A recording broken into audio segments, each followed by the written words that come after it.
अगले अध्याय को।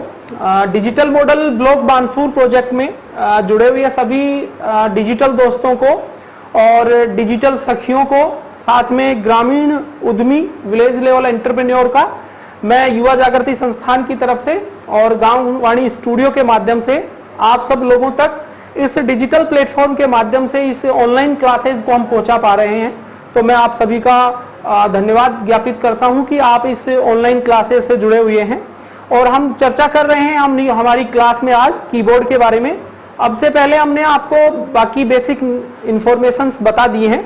देखिए यहाँ मैं वर्डपैड को स्टार्ट कर रहा हूँ और मैंने एंटर दिया। जैसे मैंने एंटर दूंगा यहाँ तो ये वर्डपैड हमारा प्रोग्राम आपके सामने डिस्प्ले हो जाएगा। अब हम बात कर रहे हैं हमारे कीबोर्ड की कि कीबोर्ड क्या होता है। कीबोर्ड एक इनपुट डिवाइस है जिसे हम टेक्स्ट इनपुट डिवाइस के नाम से भी जानते हैं। इसका जो सबसे ज़्यादा जो उपयोग किया जाता है वो कंप्यूटर में विभिन्न प्रकार के टेक्स्ट टाइप करने के लिए किया जाता है। चाहे वो हिंदी का टेक्स्ट लिख रहे हो, चाहे हम अंग्रेजी का कोई टेक्स्ट लिख रहे हैं, उन सभी चीज़ों को लिखना होता है, टाइप करना होता है, तो वो काम कीबोर्ड के माध्यम से किया जाता है। कीबोर्ड मुख्यतः 3 प्रकार के होते हैं। एक होता है सिंपल कीबोर्ड जिसे हम नॉर्मल कीबोर्ड के नाम से जानते हैं।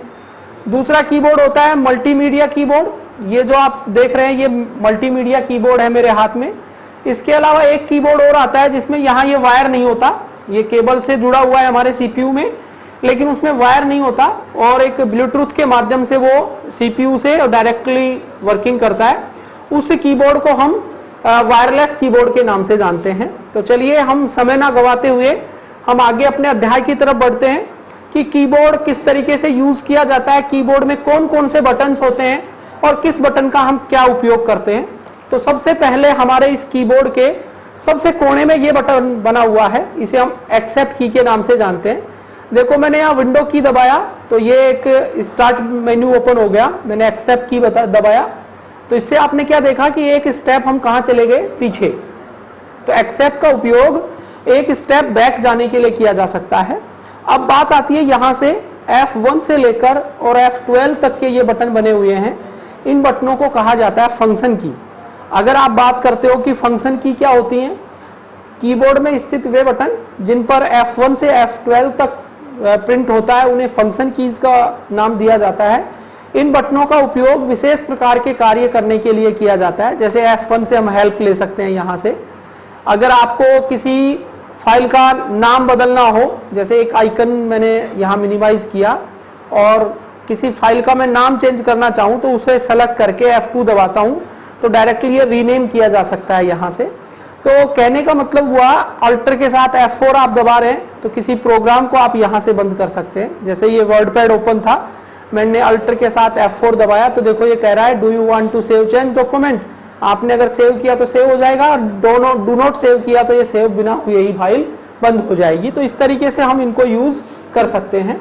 तो मेरा कहने का मतलब हुआ हमने एक पहली लाइन के बारे में सारी चीजें सीख ली। इन्हें हम एक्सेप्ट की पहला बटन, बाकी F1 से F12 तक के जो बटन होंगे उन्हें फंक्शन कीज के नाम से हम जानते हैं।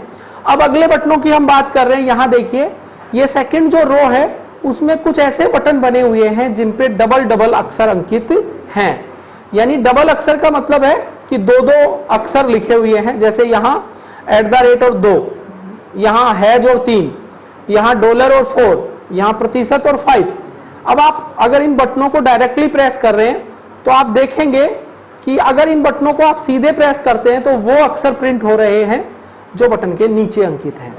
कहने का मतलब क्या हुआ कि अगर हमें इन बटनों को सीधे प्रेस किया है तो जो बटन के नीचे लिखा हुआ है वो प्रिंट होगा, लेकिन अगर शिफ्ट के साथ प्रेस करते हो तो वो चीजें प्रिंट होती हैं जो बटन के कहाँ बनी हुई है, ऊपर। तो इन बटनों को हम स्पेशल कैरेक्टर कीज कहते हैं। कीबोर्ड के ऊपर इनकी जो संख्या होती है वो 21 होती है। आप कहेंगे कैसे? देखो यहाँ से स्टार्ट होता है बैक स्पेस के पास तक, फिर 3 बटन यहाँ है, 2 यहाँ है और बॉटम में 3 बटन बने हुए हैं। इस तरीके से इन सारे बटनों की हम बात करते हैं तो इन सभी के सभी 21 बटनों को हम स्पेशल कैरेक्टर कीज के नाम से जानते हैं। अब सेकंड लाइन में सबसे लास्ट एक ये उल्टा तीर का निशान बना हुआ है या यहाँ लिखा हुआ होगा बैक स्पेस।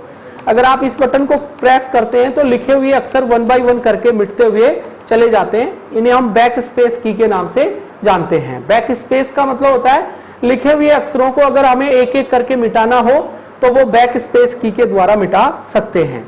अब आपने यहाँ ये लाइन लिखी और आप चाहते हैं कि नीचे सेकंड लाइन में आना, तो आप एंटर दबा दीजिए। तो एंटर बटन का उपयोग या तो आपको लाइन चेंज करने के लिए या फिर आप किसी फाइल को, किसी फोटो को सेलेक्ट कर रखा है और आप एंटर दबाते हैं तो वो फाइल या फोटो ओपन हो जाती है। क्लियर है? देखिए, सबसे पहले मैंने एक्सेप्ट की बताया, फिर फंक्शन कीज के बारे में बताया, फिर special character keys, back space और एंटर। अब आती है बात, हमारे कीबोर्ड पे ABCD के अक्षर लिखे हुए होते हैं।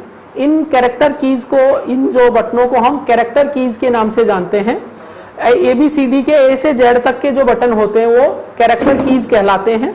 अगर आप कहोगे कि ये सारे के सारे लेटर स्मॉल लेटर में या कैपिटल लेटर में कैसे प्रिंट होते हैं, तो वो कैप्स लॉक के ऊपर डिपेंड करता है। आप अगर कैप्स लॉक को ऑन करते हैं और अगर इन बटनों को प्रेस करते हैं तो देखिए जो आप यहाँ पेज पे देख रहे हैं, यहाँ स्क्रीन के ऊपर आपको दिख रहा है सारे अक्षर कैसे प्रिंट हो रहे हैं, बड़े। मैं जो भी अक्षर प्रिंट कर रहा हूँ वो कैपिटल लेटर में प्रिंट हो रहा है। लेकिन अगर मैं कैप्स लॉक को ऑफ करके और इन बटनों को यूज करता हूँ तो सारे के सारे बटन कैसे प्रिंट होते हैं, स्मॉल लेटर में।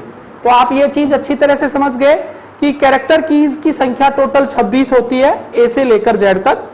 लेकिन अगर उन्हें स्मॉल लेटर में या कैपिटल लेटर में करना है तो डिपेंड किस पे करेगा, कैप्स लॉक पे। लेकिन कई बार अमूमन ऐसा होता है कि हमें सिर्फ एक अक्षर को बड़ा करना है, तो शिफ्ट के साथ आपको उस बटन को दबाना है, उस अक्षर को प्रेस करना है जिसको आप कैपिटल लेटर में रखना चाह रहे हैं, नहीं बाकी अक्षर आपके स्मॉल लेटर में प्रिंट होंगे।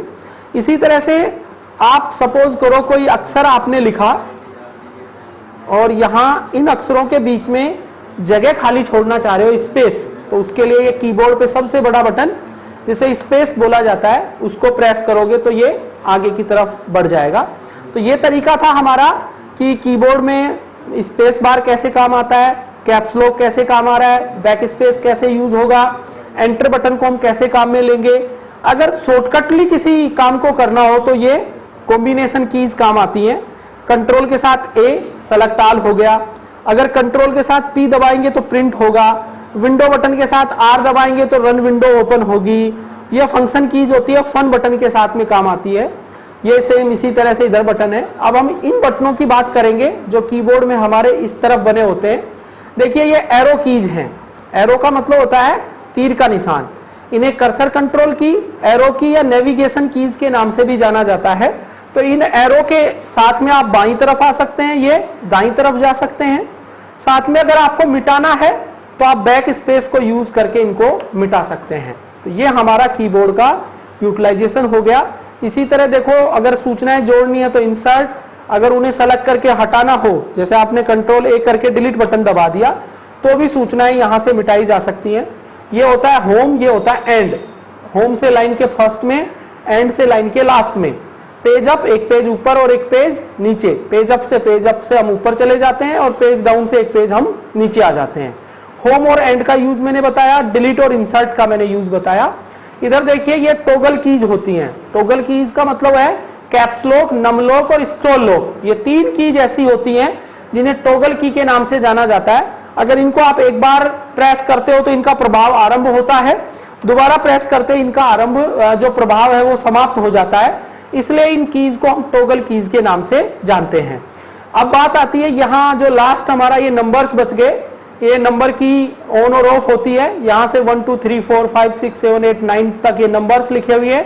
ये दशमलव, ये जीरो, ये एंटर है, ये प्लस, ये माइनस, ये गुणा और ये भाग। इस तरह से हम कीबोर्ड के सभी बटनों को अपनी सुविधा के हिसाब से यूज में ले सकते हैं। तो आशा करता हूं कि आप लोगों को कीबोर्ड, माउस और कंप्यूटर की बेसिक जानकारी आप तक पहुंच पाई होगी। अगले कल के क्लास सेशन में हम आपको फिर से इसी तरह ऑनलाइन होंगे और एक नए अध्याय के साथ आप लोगों से रूबरू होंगे।